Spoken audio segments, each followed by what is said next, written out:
നമസ്കാരം, ഞാൻ നിങ്ങളുടെ സ്വന്തം ആശംസ പ്രവീൺ.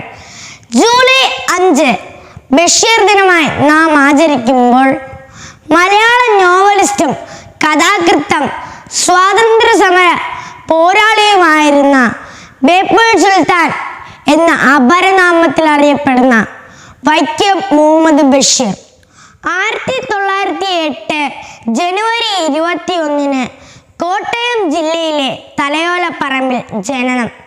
1994 ജൂലൈ 5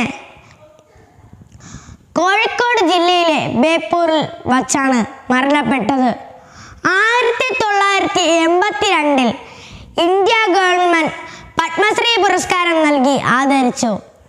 രസകരവും സാഹസികരവുമായിരുന്നു ബഷീറിന്റെ ജീവിതം. സ്കൂൾ പഠനകാലത്ത് 5ാം ക്ലാസ്സിൽ പഠിക്കുമ്പോൾ ഗാന്ധിജിയെ കാണാൻ വീട്ടിൽ നിന്ന് ഒളിച്ചോടി.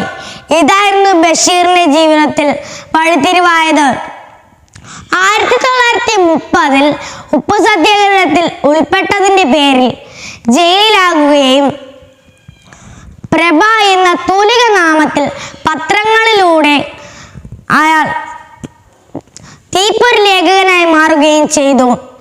പ്രേമലേഖനം, ബാല്യകാല സഖി, എൻ്റെ ഉപ്പുപ്പാക്കൊരാനയുണ്ടായിരുന്നു, പാത്തുമ്മയുടെ ആട്, മതിലുകൾ എന്നിവയായിരുന്നു അദ്ദേഹത്തിൻ്റെ പ്രധാന കൃതികൾ.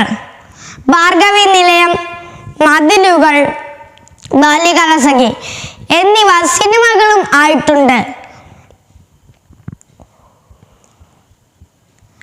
എനിക്കും അദ്ദേഹത്തിൻ്റെ കോഴിക്കോടുള്ള വീട്ടിലേക്ക് പോകുവാൻ സാധിച്ചിട്ടുണ്ട്. അദ്ദേഹം ഉപയോഗിച്ചിരുന്ന കണ്ണട, ചാരുകസേര, അദ്ദേഹം നട്ട മാംഗോസ്റ്റീൻ മരത്തിൻ്റെ ചുവട്ടിൽ നിന്നും അദ്ദേഹത്തിൻ്റെ മകളോടൊപ്പം നിന്നും ചിത്രങ്ങൾ എടുക്കാൻ എനിക്കും സാധിച്ചിട്ടുണ്ട്. കഥകൾ പറഞ്ഞ് ചിരിയും ചിന്തയും ഒരുമിച്ച് പകർത്തി തന്ന ആ കഥാകാരൻ ഇപ്പോൾ നമ്മുടെ എല്ലാവരുടെയും മനസ്സിൽ ഉണ്ട്. നന്ദി, നമസ്കാരം.